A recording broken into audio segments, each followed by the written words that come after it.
Come va? E bentornati sul mio canale. Come sempre, prima di iniziare il video vi ricordo di iscrivervi qui sotto al mio canale di YouTube, di attivare anche la campanellina così sarete sempre aggiornati su tutte le prossime novità.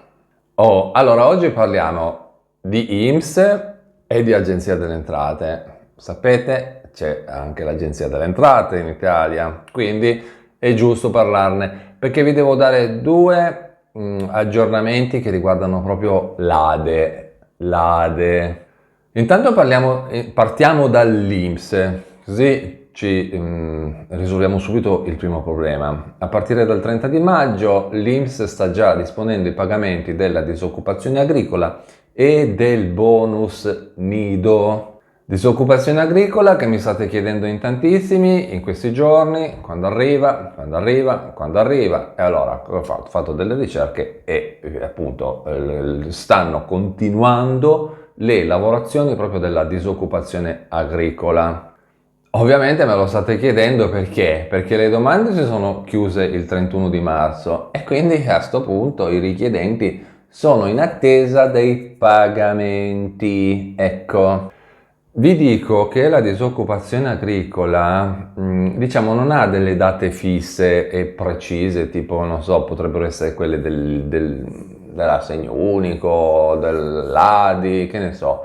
Funziona un po' come la NASPI, ecco, quindi praticamente viene gestita dalle varie strutture dell'INPS e non da Roma come sede centrale, viene gestita così localmente.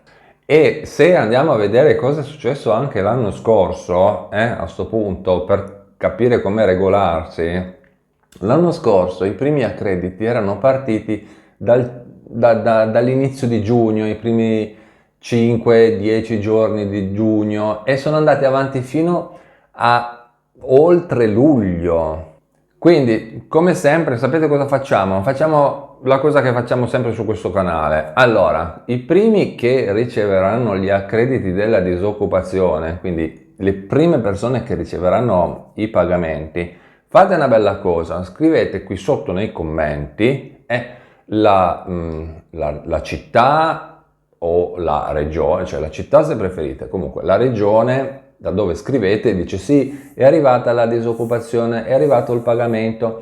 Così tutti quelli come sempre che guardano il video dopo, no? Che guardano il video dopo che voi avete commentato, leggendo i commenti si sanno regolare su quando è arrivata o quando non è arrivata.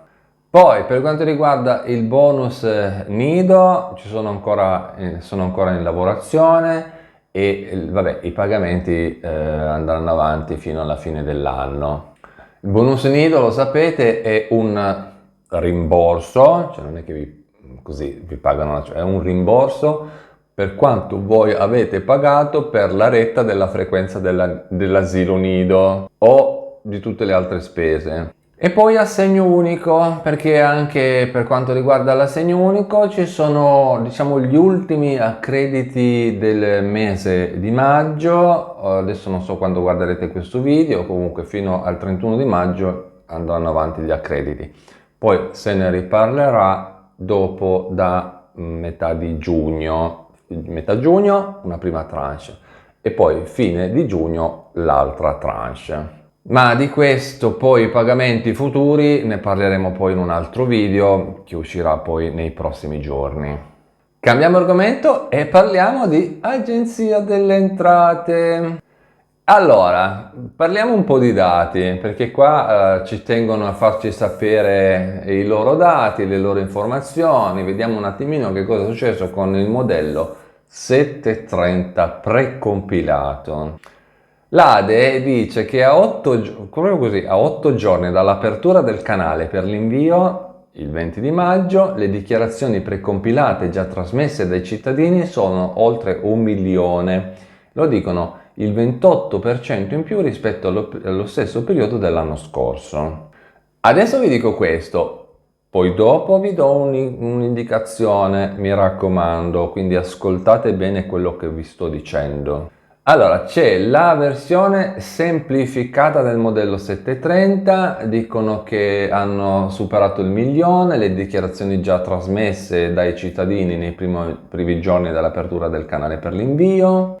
Il 60% dei casi, dice, i contribuenti hanno optato per la nuova modalità semplificata senza codici e righe, ma con le nuove sezioni in chiaro, per accettare e trasmettere con o senza modifica le dichiarazioni.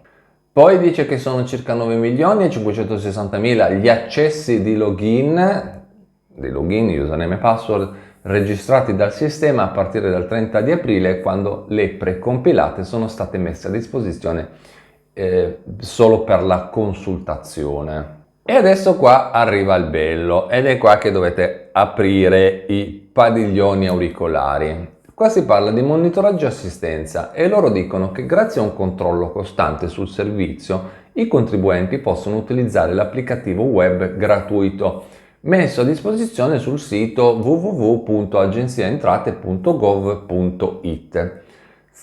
Allora, senza la necessità di doversi rivolgere a centri di assistenza fiscale o professionisti. Attenzione, qualora dovessero emergere eventuali anomalie anche dopo la presentazione della dichiarazione precompilata, verrà assicurata la massima assistenza anche tramite messaggi personalizzati nella procedura web. E le ultime due righe dicono: in ogni caso i contribuenti sono sempre tenuti a verificare i dati presenti nella loro dichiarazione precompilata ed eventualmente a modificarli o integrarli anche attraverso la nuova compilazione semplificata. Allora, io vi dico questo: a meno che voi non siate proprio degli esperti di modello di dichiarazione dei redditi, io vi consiglio di farvi seguire da un professionista.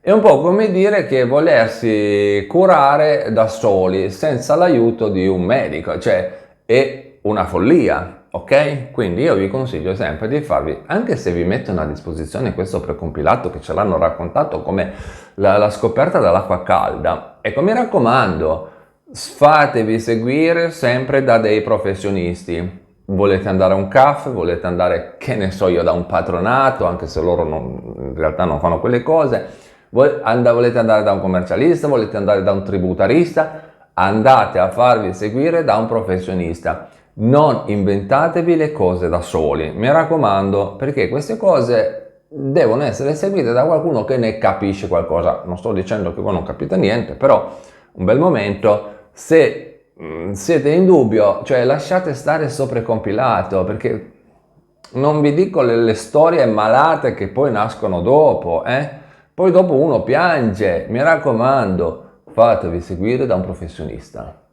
Cambiando aggiornamento, però stando sempre nel discorso Agenzia delle Entrate, c'è questo aggiornamento. È un avviso del 28 di maggio e l'ADE tiene a farci sapere che sono in arrivo delle comunicazioni farlocche che riguardano avvisi di giacenza di raccomandate.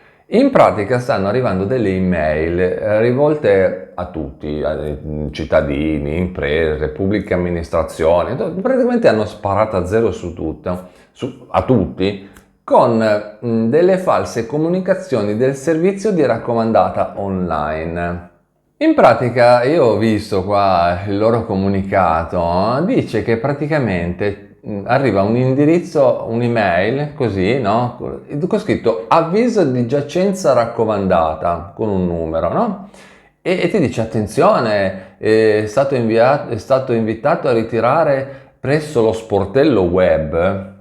Quando mai una raccomandata in Italia arriva web, che giusto l'altro giorno mi sono lamentato col fatto che questi continuano a scrivere raccomandate cartacee, ci fanno fare code in posta di 3 ore, 4 ore per andare a ritirare una raccomandata, quindi non cascate in questa baggianata. Infatti anche qui, come l'altro giorno che avevo già detto, fate attenzione a ste menate, l'ADE dice: raccomandiamo ai cittadini di prestare la massima attenzione e qualora ricevessero comunicazioni simili a quelle riportate, di cestinarla senza aprire né gli allegati e né cliccare tantomeno sui collegamenti che ci sono all'interno dell'email. Poi, se volete vedere il disegnino del messaggio che vi arriva via email, perché adesso non ho tempo di stare qui a montare il video e farvi vedere come viene fuori, vi lascio qui sotto nella info box il collegamento al comunicato dell'Agenzia delle Entrate. Voi lo aprite e vedete proprio come è fatto questa raccomandata farlocca. Quindi andatela a guardare, così vi rendete conto come è fatta, e se vi arriva non apritela. Piuttosto, se siete in dubbio, come sempre, purtroppo chiamate il centralino dell'Agenzia delle Entrate lì di Roma, adesso non mi ricordo il numero, comunque lo trovate su internet, e ditegli, ma mi avete scritto qualcosa? C'è qualcosa che devo ritirare? Ecco, piuttosto chiedete a loro, ecco. Poi, prima di concludere, vi ricordo, il giovedì sera alle 21:30 sul mio canale di YouTube ci sono le dirette live. Quindi, tutti i giovedì sera, 21:30 sul mio canale di YouTube per le dirette live. Non potete mancare perché mezz'ora, tre quarti d'ora, un'oretta ci teniamo compagnia, cerchiamo di risolvere i problemi. Come dico, speriamo che non ce ne siano sempre tanti. Se non ci sono problemi, tanto meglio, potete venire in diretta a salutarmi, oppure a salutare gli altri iscritti della community, oppure stare in compagnia un po' di tempo. Quindi vi aspetto il giovedì sera, mi raccomando. Con questo è tutto, io vi ringrazio per avermi guardato, vi ricordo di iscrivervi qui sotto al mio canale di YouTube, di attivare anche la campanellina, così sarete sempre aggiornati su tutte le prossime novità. E noi ci vediamo in un prossimo aggiornamento, sempre qui sul mio canale di YouTube. A presto, ciao!